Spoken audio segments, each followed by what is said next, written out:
আমি মাসবুক হলে অবশিষ্ট সালাতে তাকবীর ও কেরাত জোরে পাঠ করি, এটা কি ঠিক আছে? যদি আপনি ওই সমস্ত সলাতে হয় যেই সলাৎগুলো শব্দ করে পড়ে, তখন আপনার এটা ঠিক আছে। আর যে শব্দগুলো, যে সলাতে সলাৎ গোপনে পড়ে, শব্দ করেই পড়ে না, মানে জোর আসর এবং হ্যাঁ জোর আসর অথবা মাগরিবের আছে না, এশারও 2 রাকাত, মাগরিবের 1 রাকাত, ওগুলিতে আপনি কি করবেন? অবশ্যই জোরে পড়বেন না। বুঝেছে কথাটা?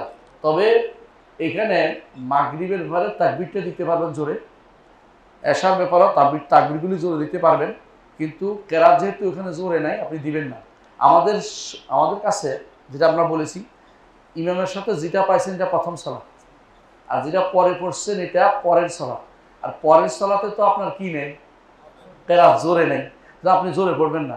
আর পরের সালাত তাকবীর আছে যেহেতু, একা হলেও তাকবীর জোরে দেওয়া যায়, দিতে পারবেন।